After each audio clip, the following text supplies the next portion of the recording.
Miyamoto Musashi, the samurai who won 60 duels by age 30, wrote a manual on focus so potent, it's studied by every top performer that you can think of. And in this video, I'll decode his 5 timeless rules from the Book of 5 Rings, so you'll know how to slash through distractions like Musashi and achieve a philosopher-level focus. And we're going to start with the no useless movement principle. Picture Musashi on the dueling ground, calm, steady, and utterly still, except for the precise movements needed to strike. He believed in absolute efficiency. In his words, do nothing which is of no use. In combat, any extra flourish or unnecessary swing of the sword could create an opening for the enemy. Every motion had to serve a purpose. If it didn't help him win, he simply didn't do it. This is Musashi's no useless movement principle, and it's a focus technique as much as a fighting technique. Imagine treating your work or study session like a duel. Every action either moves you closer to victory or gives the enemy distraction an opening. Checking your phone, overthinking minor details, shuffling papers aimlessly, these are the useless movements of modern life. They drain your time and energy just like wasted motion in battle would drain Musashi's. To apply this, start by ruthlessly eliminating anything that doesn't serve your immediate goal. Before you begin a task, identify your battlefield victory condition, the one thing you need to accomplish. Then, as you work, constantly ask yourself, is what I'm doing right now helping me win? If not, cut it out. For example, if you're writing an essay and find yourself fiddling with the font style or rereading the same paragraph 10 times, recognize that as a useless movement. Stop, refocus on the next meaningful sentence, and keep moving forward. Over time, this habit of cutting away the non-essentials trains your brain to stay locked on target. Just as Musashi would never waste a strike, you learn not to waste a minute. Once you've cleared the field of distractions and unnecessary actions, you're ready for the next challenge, managing where to aim your focus. Principle 2, the twofold gaze technique. In a duel, Musashi had to be intensely aware of his immediate opponent and the broader battlefield. He called this the twofold gaze, a kind of double vision combining broad perception with pinpoint sight. One of Musashi's teachings says, perceive distant things as if they were close and take a distanced view of close things. In simpler terms, he trained himself to keep an eye on the big picture while never losing focus on the here and now. How does this apply to your everyday life? Let's say you're working on a project or studying for an exam. If you stay too narrowly focused, zoomed in for too long, you might lose sight of your overall direction or miss changes in priorities. But if you only ever keep the wide view, always planning and thinking of the big picture, you'll never get down to the critical details. Musashi's twofold gaze technique teaches us to actively balance these two perspectives. Start a task by zooming out. What is your ultimate objective? What's the roadmap to get there? Gain a broad awareness of what needs to be done and why it matters. This is your strategic overview. Then, when it's time to execute a specific task, zoom in with full concentration. You can even practice holding both views at once, a bit like using peripheral vision. Imagine you're Musashi in battle. Your eyes are locked on your opponent's blade, but you're also faintly aware of the terrain and any other movement around you. In modern terms, this could mean working with intense focus on a task while staying mindful of the time or your end goal. By training this twofold way of seeing, you'll avoid common focus traps, like getting lost in the weeds of a problem or, conversely, being so overwhelmed by big-picture thoughts that you never start working.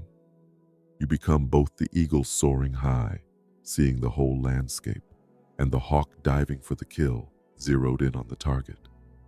Now that you've cut out distractions and learned to alternate between broad and narrow focus, the next step is to optimize your environment for deep work. Principle 3, the Cave of Solitude method. After years of undefeated duels and wandering as a swordsman, Musashi did something drastic. He retreated to a cave. In his later years, Musashi sought complete isolation in the remote Rigando cave to write the Book of 5 Rings and refine his spirit. Imagine the scene. A dimly lit cavern deep in the mountains, away from all worldly distractions. No noise, no interruptions. Just Musashi, his thoughts, and his training. In that solitude, he honed his focus to its sharpest point. Now, you don't have to literally move to a cave, but the idea is to create structured isolation for your most important work. How can you apply this?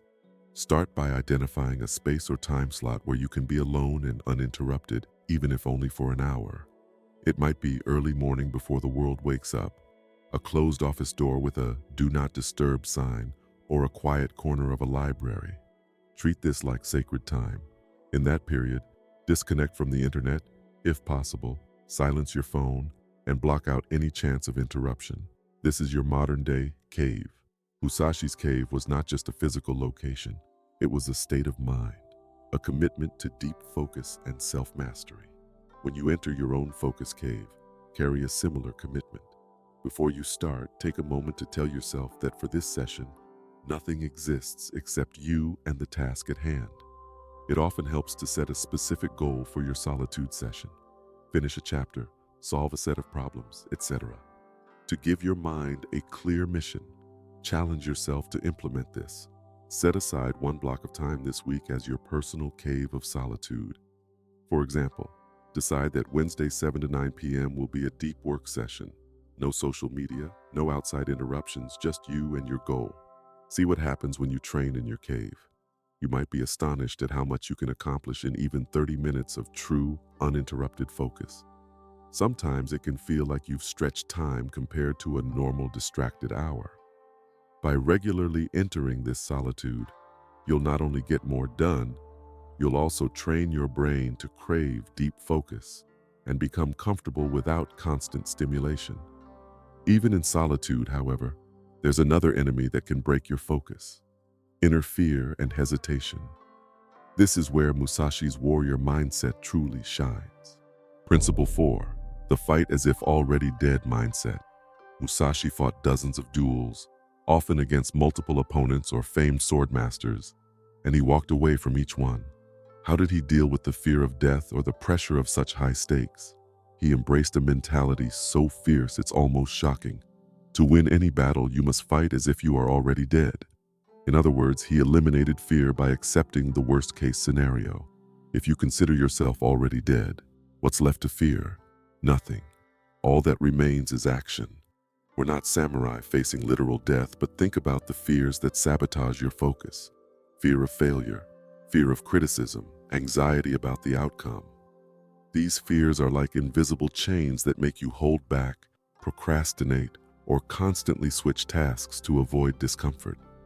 What if you tackled your work with the already dead mindset? It sounds extreme, but it can be incredibly liberating. Here's how to apply it in daily life.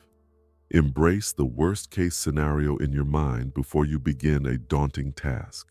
Suppose you're afraid of failing an exam. Take a moment to imagine and accept, all right, if I actually fail, it's not the end of my life. I can recover, learn, and try again. In a sense, you die to that fear. You feel its sting and make peace with it. Once you've done that, when you sit down to study, you can give it 100% as if it's do or die, without a voice in your head whispering doom. You've silenced the nagging "what if I fail" because you've already faced it. Now you can fight to win. Musashi's mindset wasn't about being reckless or nihilistic. It was about total commitment. When he stepped onto the dueling field, he was all in, holding nothing back. Likewise, when you start an important project or challenging task, go in with the attitude that this is it. No second guessing, no half measures. Pour yourself into it as though you have no other choice. Write that report as if the deadline is now or never. Paradoxically, by accepting the possibility of failure, your death, you actually reduce the chance of it because you're performing at your peak with zero reservations. With fear and doubt cast aside, you're nearly at full capacity for focus. The final technique is about reaching the highest level of concentration, a state where focus becomes effortless, almost otherworldly. Principle 5, the full focus, void. Musashi's ultimate teaching in the Book of Five Rings is the concept of the void, a state of emptiness. In Zen and samurai tradition, this refers to mushin, meaning no mind. It's the mental state where a warrior acts without conscious thought, with instinct and training guiding every move. An empty mind, paradoxically, is completely full of focus. Free from inner distractions, the mind can respond to the present moment with total awareness. Imagine Musashi in the heat of combat. his mind clear as a calm lake, reflecting everything, clinging to nothing. In this state, he isn't planning each move or second-guessing. He becomes the action. Modern psychologists might call this the flow state, when you're so absorbed in a task that time seems to vanish and your performance is at its peak. Musashi describes it in spiritual terms, but many of us have felt glimpses of this. Maybe while playing sports, performing music, or deeply coding writing, you suddenly come to and realize hours have flown by in what felt like minutes. So how can you achieve an empty mind, full focus state in daily life? It's not a switch to flip, but a state to cultivate. First, incorporate practices that clear your mind. Many samurai, influenced by Zen Buddhism, practiced meditation. You can do the same. Even a few minutes of mindful breathing each day can train you to observe thoughts and let them go. When you sit down to work, take 60 seconds to close your eyes, inhale deeply, and exhale any mental chatter. Deliberately set aside your worries and external concerns. Next, trust your preparation and immerse your senses in the task.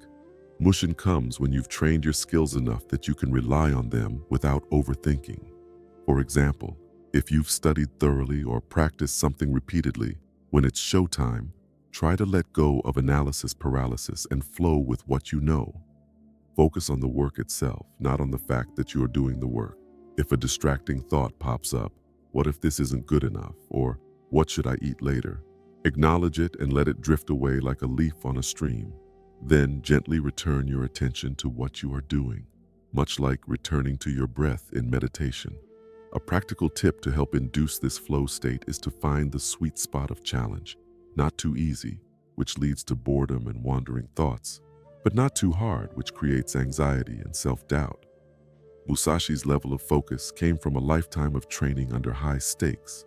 We can simulate a piece of that by continuously pushing our skills just beyond our comfort zone, and by using the earlier techniques. Eliminate distractions, have a clear purpose, commit fully. These set the stage for flow to occur. With practice, you'll find you can slip into deep focus more readily. Your mind will start to quiet down when you enter your work dojo. This is the essence of empty mind, full focus. Not that your mind goes blank, but that it becomes empty of irrelevant noise.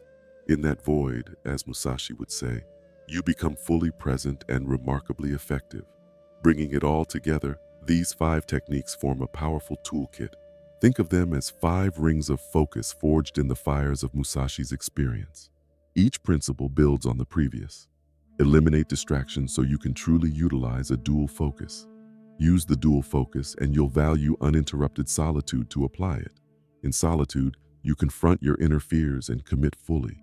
With total commitment, you edge closer to the fearless, thought-free flow of an empty mind. Do this, and you'll wield a focused mind as sharp as Musashi's sword. With that kind of focus, there's little in life that you cannot conquer. Also, if you enjoyed this video, I believe this next one will help you even more.